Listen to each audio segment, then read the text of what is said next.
Fala pessoal, tudo bem com vocês? Samuel Hermes aqui para mais um vídeo no canal. Desde já eu peço para que você se inscreva no canal, ative o sininho de notificações e se gostar do vídeo, primeiro assiste ele até o final, que vai valer a pena, tá? E se gostar do vídeo, dá já aquele like, joinha, compartilha com seus amigos, para quem gosta de Cavaleiros do Zodíaco ou outros animes. E sem mais enrolação, então, bora pro vídeo que hoje...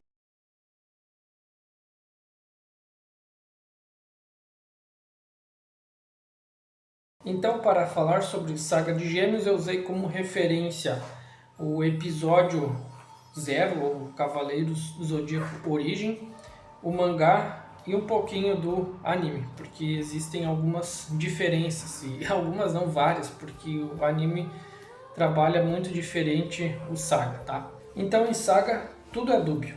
Ele tem duas personalidades, uma boa e uma má, coabitando o mesmo corpo.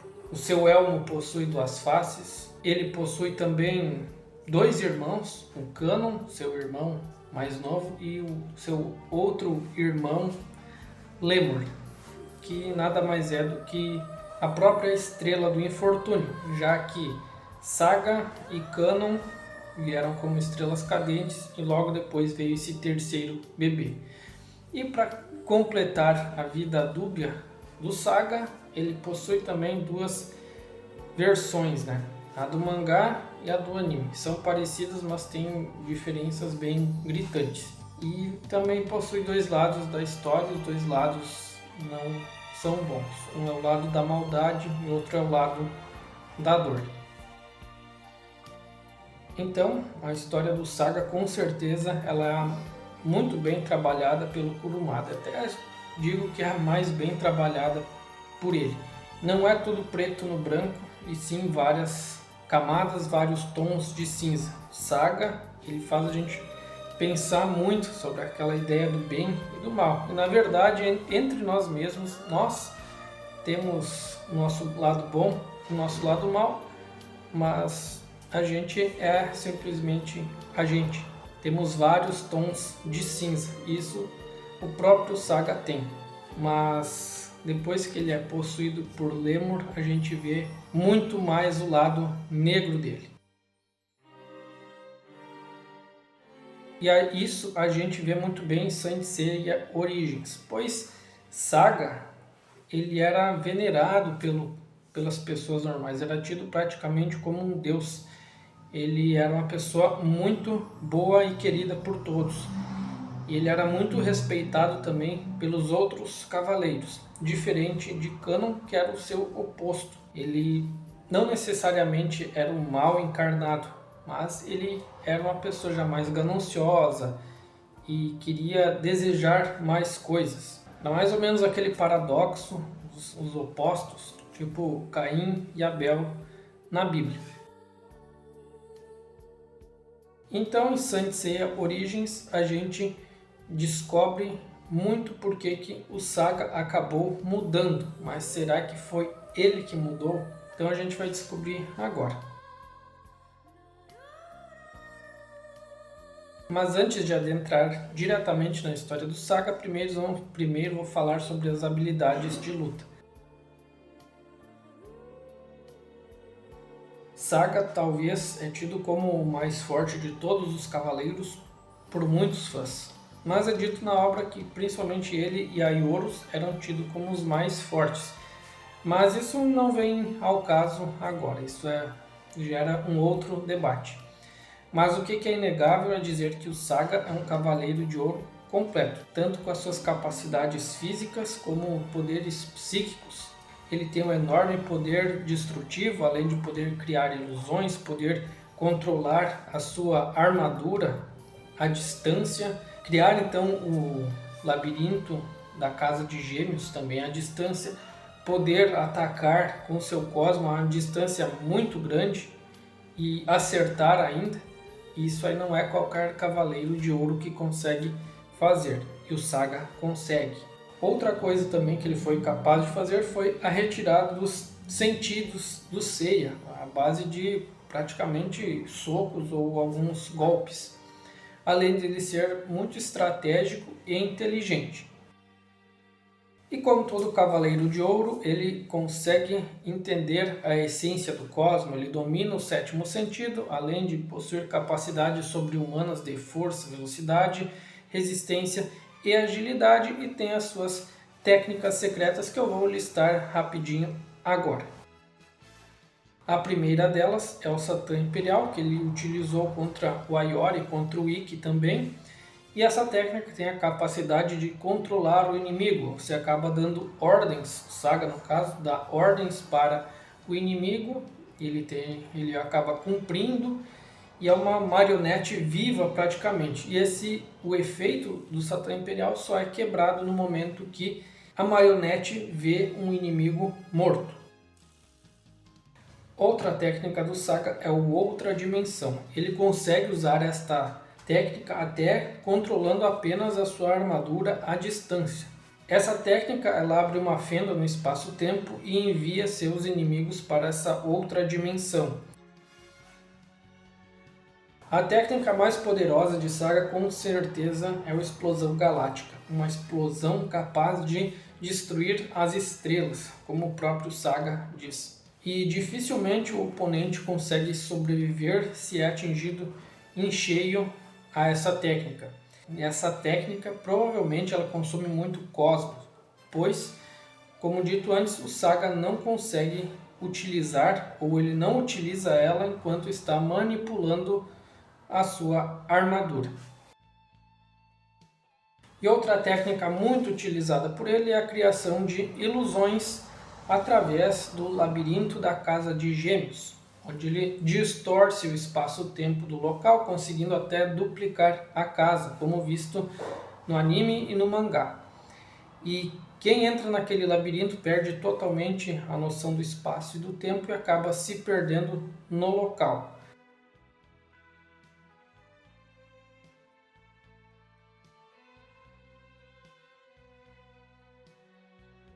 Pô, mas quem que é esse tal de Lemur, né? Eu até um bom tempo atrás eu não sabia, mas então agora vamos explicar toda a triste história e infortúnio de Saga de Gêmeos. Então, como dito no início, Saga e o Canon chegaram ao santuário teletransportados em forma de estrela cadente e caíram direto na Casa de Gêmeos, onde o Doku e o Shion foram lá para recebê-los. Contudo, chegou um terceiro bebê, que era Lemur.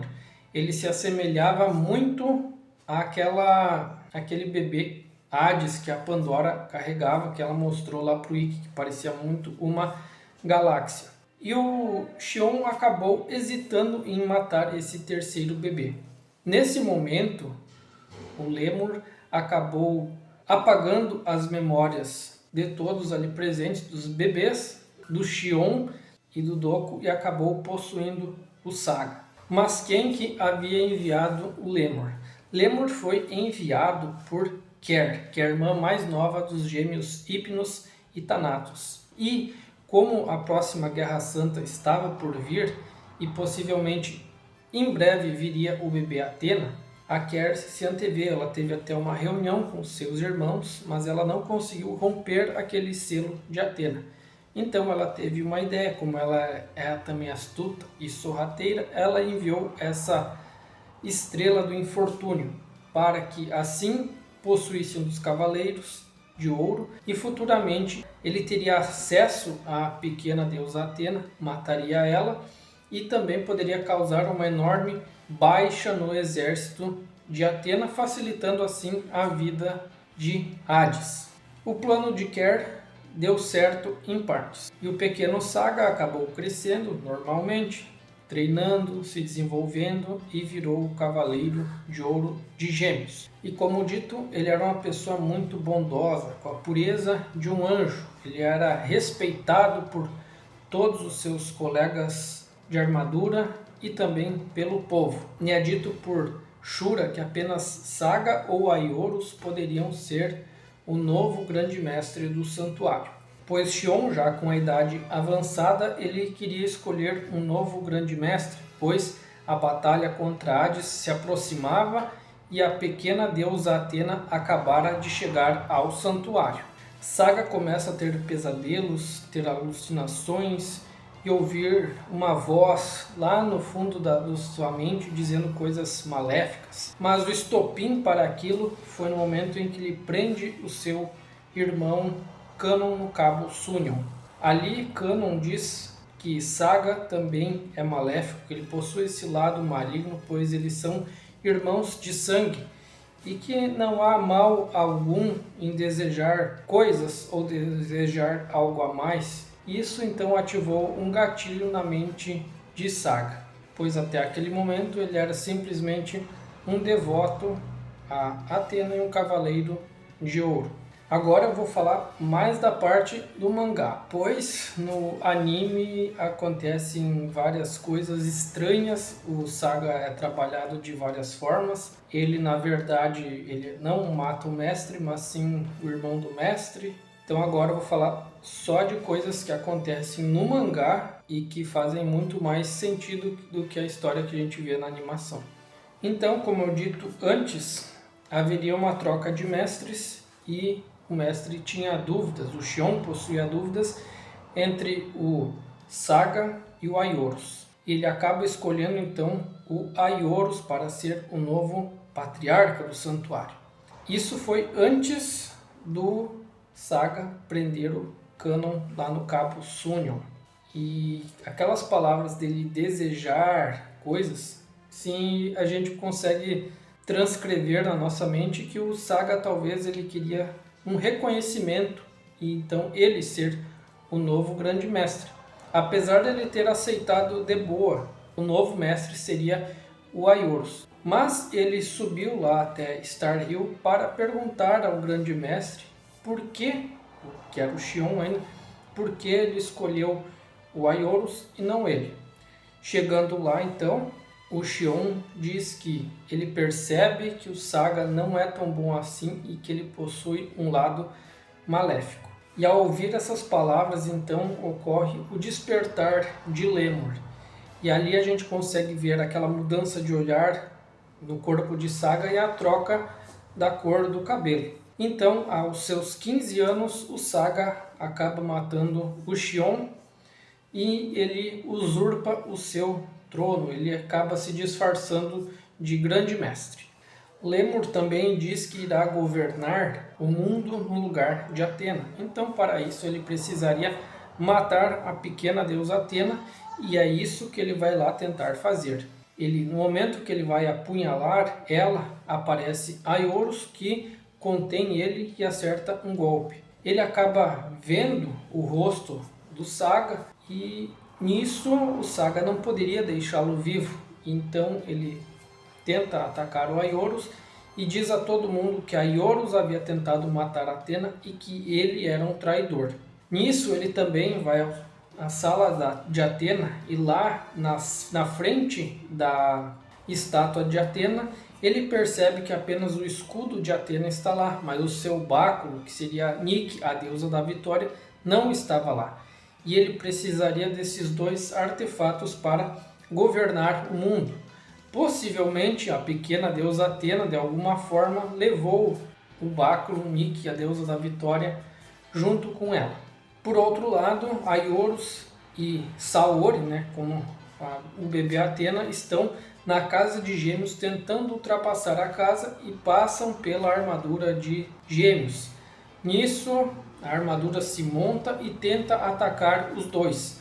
Lança os dois para uma outra dimensão, só que eles acabam voltando para a casa. Isso aconteceu porque Saga retomou o controle do corpo e não concluiu o ataque. E aí então o resto é história. O Aioros conseguiu escapar de certo modo, mas acabou morrendo e entregou ao Mitsumasa Kido, a pequena Atena. Saga, retomando o seu corpo e não aguentando mais tamanho sofrimento pelas coisas ruins que havia feito, tenta tirar a sua própria vida, mas ele é impedido por Ker. Ker diz a ele que ele só poderá tomar as suas próprias decisões, como tirar a sua vida, a partir do momento em que ele acabar matando a pequena deusa Atena, ou a Atena já adulta, não importasse quanto tempo passasse. Então Saga estava preso a seu próprio corpo. Talvez seja a pior prisão que existe, pois você estar consciente ou um pouco inconsciente e não poder fazer nada e ver as outras pessoas sofrerem, pessoas que você gosta, que você convive e não poder fazer muita coisa, com certeza é um dos maiores sofrimentos que uma pessoa pode ter. Nesses 13 anos, com certeza, Saga sofreu muito, pois acabou vendo o santuário se transformar em um local hostil, onde a tirania tomava conta. Quem desobedecesse ou desertasse seria condenado. Mas também vemos que várias vezes quem tomava conta do corpo era ele, pois quando Ceia vence Cássius e recebe a armadura de Pégaso, é Saga quem acaba entregando ela a Ceia. Chegamos então aqui à saga do santuário. Lemur mandou matar os cavaleiros de bronze, tentou recuperar a armadura de Sagitário, mandou sequestrar Saurikido para depois tentar assassiná-la, né, já que ela era Atena, e fazia parte dos seus planos, e também destruir a Fundação Graade e o Coliseu. As missões não foram concluídas, foram enviados então a Cavaleiros de Prata. Nessa brincadeira acabaram morrendo 13 Cavaleiros de Prata. Ele também mandou matar o Albion ou Daedalus, quem matou foi Afrodite, e ele também mandou o Máscara da Morte matar o Doco, só que ele não conseguiu que isso acontecesse, pois o Mu e o Shiryu intervieram na luta. Mas talvez a coisa muito mais triste que ele fez, quem passou isso foi o Aioria, pois por todos esses 13 anos ele fez com que Aioria, que era o irmão mais novo de Aiorus, e possivelmente Aiorus era como se fosse um herói para o Aioria, ele perdeu totalmente aquele brilho. Ele mandou então o Aioria ir matar os Cavaleiros de Bronze e recuperar a armadura de Sagitário. Acabou que o Aioria descobriu que seu irmão não era um traidor, e nesse momento o Aioria tentou tirar satisfação e foi atingido pelo Satã Imperial, que ele machucou muito o Seiya na batalha na Casa de Leão e precisou matar Cássius para poder sair desse transe, e isso com certeza é mais um peso nas costas do Aioria. Vale ressaltar que o Saga acaba retornando ao corpo algumas vezes, e uma dessas vezes foi quando ele salvou o Shun, fazendo com que a luta fosse interrompida e o Shun seguisse então para a casa de Câncer. E vale lembrar que para a maioria das pessoas no santuário, assim como o Mu, o Saga era tido como um cavaleiro que estava desaparecido. E já quando Seiya chega à sala do Grande Mestre, nós vemos que quem está lá no corpo é o Saga. Ele já havia se recomposto e disse que ele não poderia retirar a flecha de Atena, mas ele explicou ao Seiya o que ele deveria fazer para assim poder salvar Saori. Então começa aquele conflito interno e o Lemur tenta atacar o Seiya, mas o Saga não deixa ele concluir o ataque. Então Lemur tira os 5 sentidos de Seiya, ele fica praticamente um morto-vivo. Ocorre também aquela luta do Saga contra o Ikki, que o Ikki acaba sendo obliterado pela explosão galáctica do Cavaleiro de Gêmeos, né? Que naquele momento então era o Lemur. Mas nesse momento então crucial, a gente vê que naquele conflito o Saga não estava muito afim de perder para o Lemur. Nessas idas e vindas de personalidade, o Seiya tem tempo para poder colocar o brilho do escudo de Atena para Atena, e o Saga acaba ficando na frente dessa luz, e o Lemur então sai do corpo dele, acaba sendo exorcizado do corpo de Saga. Mas o peso, a culpa, a tristeza e a dor de Saga são muito maiores, e ele não conseguiria mais viver de forma decente, pois uma pessoa tão grandiosa como ele, como é que ele poderia ver os seus companheiros de armadura, sabendo de todos os pecados que ele havia cometido? Quando ele vê Atena, ele acaba tirando a sua própria vida e pede perdão à deusa. Na saga de Hades, então, ele ganha uma nova vida, ele é ressuscitado por Ker. Saga já não se lembrava mais dela e ele ganhou suas 12 horas de vida, assim como Xion, Máscara da Morte, Shura, Camus e Afrodite. A missão deles era ir até o santuário e teriam que enfrentar novamente os seus colegas de armadura.